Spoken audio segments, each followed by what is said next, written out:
Assalamu alaikum. Hello and welcome back to our new video.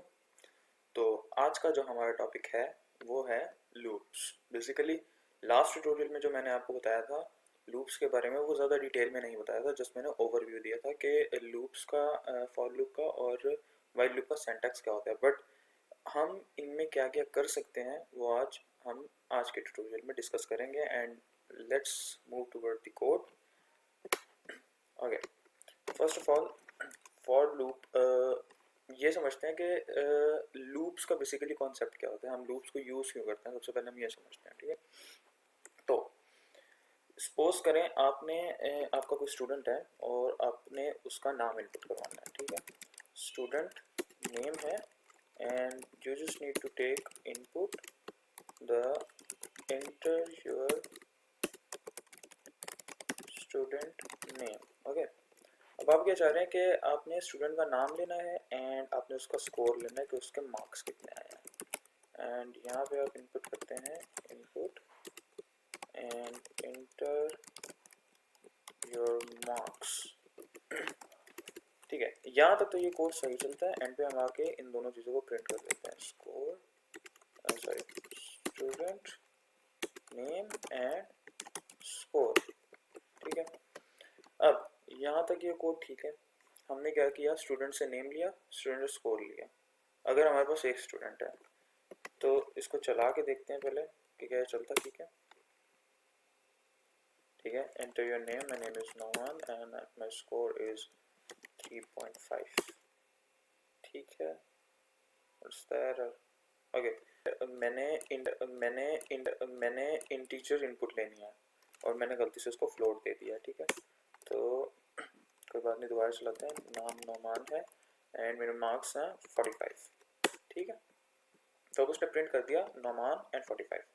But एक student के case में ये जो सोल्यूशन है वो ओके है। ठीक है, सपोज करें आपके पास दो स्टूडेंट्स हैं, तो आप क्या करते हैं, यहाँ से कॉपी करते हैं स्टूडेंट टू एंड दोबारा से आप लेते हैं, क्या करते हैं, input sorry enter your student name, enter second student name करते हैं, सेकंड स्टूडेंट नेम एंड उसके बाद आप करते हैं score, enter second student marks. ठीक है, अब हमें क्या करना पड़ा कि हमें देखिए वही एक काम करने के लिए दो स्टूडेंट्स हैं हमारे पास, हमने दो स्टूडेंट का नाम भी लेना है और स्कोर भी लेना है। तो हमने क्या किया, हमें 7 लाइन्स लिखनी पड़ी। ठीक है, तो यहाँ पे नोमान देते हैं एंड मार्क्स 22 देते हैं, फिर नेम देते हैं जफर दे देते हैं एंड मार्क्स आप 14 दे देते हैं। ठीक है, उसमें प्रिंट एंड में मैंने बस ये वाला ही करवाया था, टॉप वाला स्टूडेंट 1 का डेटा। बट अभी भी टू स्टूडेंट्स के जो प्रॉब्लम आ रही है, मतलब जो हमारा प्रॉब्लम है दो स्टूडेंट्स का डाटा लेने के लिए, उसके लिए ये सोल्यूशन हो गया। बट सपोज करें आपने 100 स्टूडेंट्स का इसी तरह नेम एंड स्कोर लेना हो और आपको हर एक स्टूडेंट से स्पेसिफिकली पूछना हो, तो फिर आप क्या करेंगे, फिर आप सिंपली यूज करेंगे एक आइटरेटिव कॉन्सेप्ट का जिसको बोलते हैं लूप। उसमें क्या करेंगे, आप स्टूडेंट से नेम लेंगे, उसका स्कोर लेंगे एंड उसको यही दो लाइनें, ये वाली दो लाइनें क्या करेंगे, आप एक लूप में डाल देंगे। जब तक वो लूप आइटरेट होता रहेगा, वो हर एक स्टूडेंट से बार बार स्टूडेंट नेम एंड स्कोर पूछेगा। जितने भी आपके पास स्टूडेंट होंगे आप उसी के अकॉर्डिंग अपने लूप का साइज रख दीजिएगा, आइट्रेशन उतनी रख दीजिएगा। मतलब आपके पास 10 स्टूडेंट है तो आपने लूप 10 टाइम्स चलाना है, आपके पास 20 स्टूडेंट है आपने लूप 20 टाइम्स चलाना है। अब इसको कैसे, ओके, अब हम लूप बनाते हैं जिसमें हमने क्या करना है कि हमने स्टूडेंट के नेम लेना है एंड स्टूडेंट का स्कोर लेना है। ठीक है, अब फॉर आई इन हम कर लेते हैं रेंज, इसकी रख लेते हैं, हमारे पास 10 स्टूडेंट है सपोज कर लो। ठीक है, हमने 10 स्टूडेंट्स का डेटा लेना है, तो आपने सिंपली इन दो लाइनों को कॉपी करना है। ठीक है, and just paste it over it. अब यहाँ पे क्या होगा, student enter your name enter your marks. ठीक है, और ये 10 टाइम लूप चलेगा, तो इसका मतलब है अब 10 स्टूडेंट्स जो हैं अपने नेम और स्कोर को एंटर कर सकते हैं, वो भी सिर्फ 3 लाइन्स के अंदर, ठीक है। लेकिन आइडेंटिफिकेशन कैसे होगी कि ये कौन सा स्टूडेंट का है, कौन से स्टूडेंट की बारी है, मतलब स्टूडेंट 1 की बारी डाटा एंटर हो रहा है, स्टूडेंट 2 की बारी डाटा एंटर हो रहा है, ठीक है। तो पाइथन में आता है एफ कीवर्ड यूज होता है, जो कि बेसिकली यूज होता है फॉर्मेटिंग के लिए, जिसको आप कंकैटिनेशन के लिए भी यूज़ करते हैं। जैसे बाकी लैंग्वेजेस में हम कंकैटिनेशन डिफरेंट वेज से करते हैं, जैसे आप कॉमा के साथ भी कंकैटिनेशन कर सकते हैं इस तरह से, एंड पीएचपी में आप डॉट के साथ करते हैं। तो इसी तरह पाइथन में क्या होता है, कंकैटिनेशन के लिए आप एक और अल्टरनेटिव कीवर्ड यूज़ करते हैं जिसको कहते हैं एफ, ठीक है। अब एफ कीवर्ड से क्या होता है कि सपोज कर लें अब इंटर, ओके यहाँ पे इंग्लिश थोड़ी खराब है, स्टूडेंट, सपोज हम चाहते हैं कि हर स्टूडेंट के बारे उसका नंबर है, student number 1 enter your name enter your score etc, तो नंबर उसका कैसे प्रेजेंट होगा, स्टूडेंट, यहाँ पे हम नंबर का साइन दे देते हैं एंड जस्ट आपने ब्रैकेट्स के अंदर ये आई वाला वेरिएबल डाल देना है। फर्स्ट आइटरेशन में ये 0 होगा, तो क्या होगा, student number 0 enter your name, and then क्या होगा, student number 0 enter your marks, ठीक है। देखो अब क्या हुआ कि लूप चलेगा आई से, आई क्या होगा फर्स्ट टाइम 0 एंड उसकी रेंज क्या होगी 10 टाइम उसने आइटरेट करना है, मतलब फर्स्ट टाइम ये बेसिकली चलेगा 0 to 9, ठीक है, मतलब 0 1 2 3 4 5 6 7 8 9 जो कि टोटल बनेगा 10 जिसकी रेंज होगी 10, ठीक है। तो फर्स्ट आइटरेशन में क्या होगा, आई होगा 0 एंड यहाँ पे प्रिंट होगा enter sorry student number 0 enter your name. तो एक चीज़ मैं क्लियर कर दूँ, ये हैशटैग जो मैंने लगाया है इसका कंकैटिनेशन से कोई रिलेशन नहीं है, ये वैसे ही मैंने नंबर के लिए शो किया, हैशटैग बेसिकली n0 को शो करता है, ठीक है, मतलब number 1 number 2 number 3 and so on, ठीक है। तो अब इस तरह से हम ले लेंगे सारे स्टूडेंट्स का डाटा, एंड फॉर प्रिंटिंग अगर हमने सारे स्टूडेंट्स का डाटा प्रिंट करवाना है देन सिंपली आप क्या करेंगे, फॉर आई सॉरी अगर हमने सारे स्टूडेंट्स का डाटा लेना है तो हमें बेसिकली इन सब चीज़ों को लिस्ट में स्टोर करवाना पड़ेगा। मैं लिस्ट का कॉन्सेप्ट भी समझाता हूँ, बट पहले अभी आप ये समझते हैं कि हमने स्टूडेंट्स का डाटा लेना है एंड उनको इसी लूप के अंदर ही प्रिंट कर देते हैं, जैसे कि प्रिंट करते हैं इस तरह से, यहाँ पे हम एफ यूज़ कर रहे हैं, योर नेम इज स्टूडेंट, ये क्या है इसका नेम, इस वेरिएबल का student name, and your marks are concatenation and score, ठीक है, and that's it। तो अब ये प्रोग्राम चलेगा, स्टूडेंट का नेम लेगा एंड उसको प्रिंट भी कर देगा। चले तो फर्स्ट टाइम ये चलता है जी, student 0 enter your name, my name is Noman and my marks is wait, हाँ इसने यहाँ पे ये प्रिंट कर दिया हैशटैग आई, वो इस वजह से क्योंकि हमने यहाँ पे एफ का कीवर्ड में लगाया था, ठीक है। इसको सेव करते हैं, प्रोग्राम को दोबारा चलाते हैं, रीरन करते हैं, ठीक है, अब चलाते हैं। तो नेम है नोमान एंड 0 स्टूडेंट जो है उसके मार्क्स पूछ रहा है तो 45 है, एंड देन नेम आता है जफर, फिर इसके मार्क्स 55 कर देते हैं, फिर आता है एलिस, इसके मार्क्स 30 कर देते हैं, एंड इसी तरह मतलब 10 स्टूडेंट्स का लेता जाएगा। तो चलो सबका ही एंटर कर देते हैं, इधर आता है क्या नाम डाले, असद 36, अन्नान 37, कुछ भी डाल दो यार, एंड देखिए साथ साथ उनका आउटपुट भी प्रिंट करता जा रहा है। एंड उसके बाद आता है 989 and Naveed whatever blah blah blah blah blah blah blah blah blah blah blah blah and ये होगा लास्ट। सी उसने 9 तक चला है, वो बेसिकली प्रोग्रामिंग में काउंटिंग 0 से स्टार्ट होती है, तो 0 to 9 चला है और वो पूरा 10 टाइम चला है।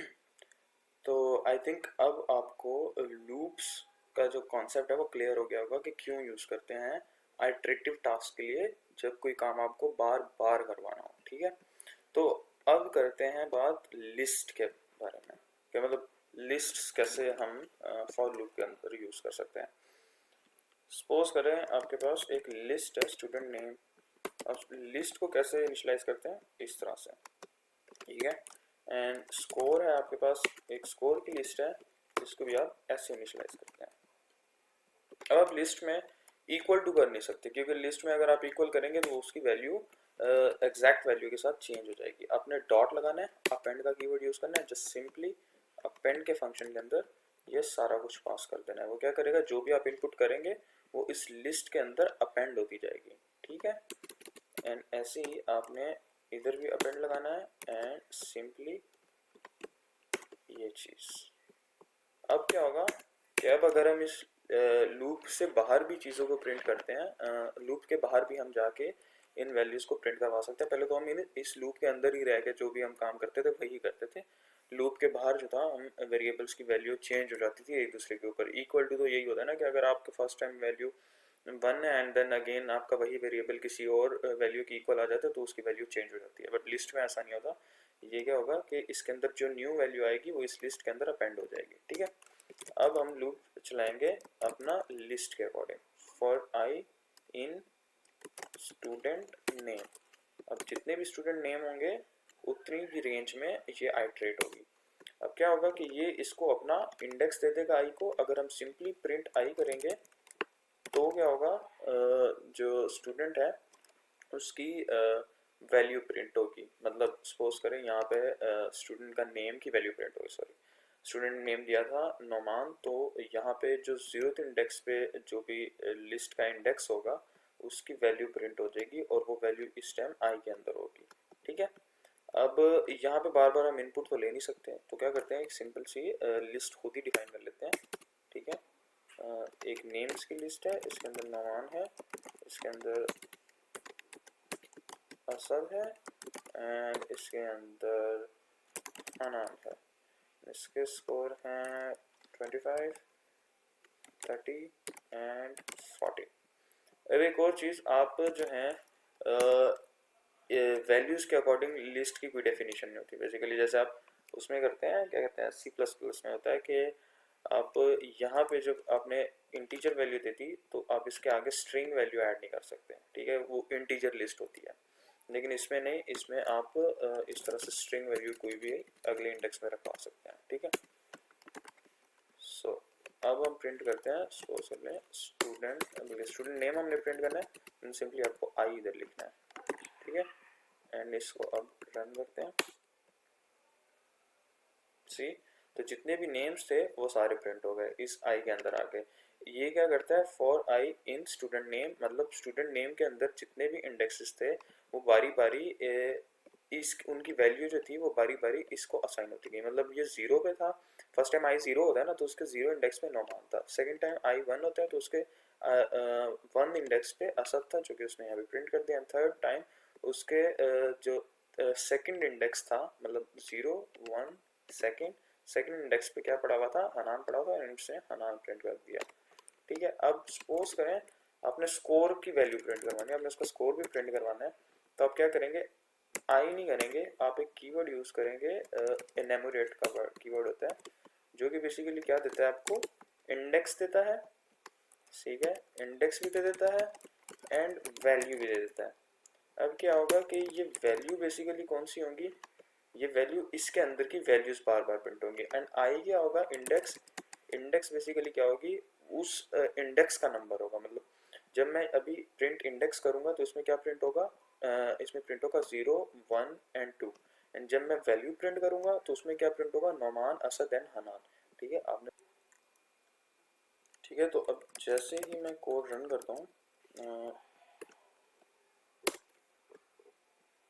तो नोमान की जगह देखो, देखो वैल्यू जो थी पहले उसने नोमान प्रिंट की एंड देन उसने उसका इंडेक्स प्रिंट किया।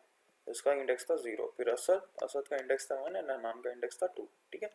अब इस इंडेक्स को यूज करेंगे इसकी वैल्यूज को प्रिंट करने के लिए, स्कोर की वैल्यूज को प्रिंट करने के लिए। तो वो कैसे होगा, हम सिंपली यहाँ पे डाल देंगे स्कोर, तो क्या होगा, के बेसिकली नहीं, सॉरी, स्कोर यहाँ नहीं डालेंगे, हम क्या करेंगे, स्कोर के अंदर का इंडेक्स प्रिंट करना है हमने, ठीक है।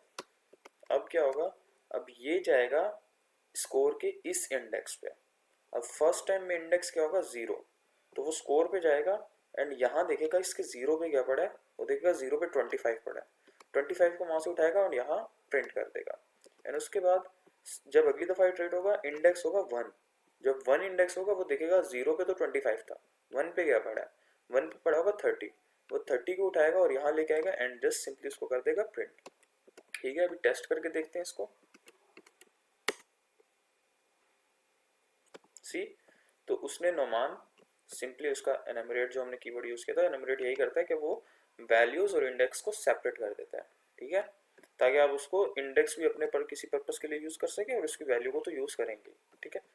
तो नोमान आया, 25 आया, फिर असद आया, उसके मार्क्स आए, फिर जुदा हनान आया एंड 40। तो ये हो गया फॉर लूप का यूज विद लिस्ट। तो आज के लिए सिर्फ इतना ही। वैसे मैंने सोचा था कि आज के ट्यूटोरियल में हम डिक्शनरीज को भी कवर करेंगे, बट ऑलरेडी ही वीडियो काफ़ी लंबी हो चुकी है। तो thanks for watching and share it with your all friends whom like to do code, जिसको भी मतलब कोडिंग सीखने का शौक हो वो यार इसको उसके साथ शेयर करो and support. Thank you for watching.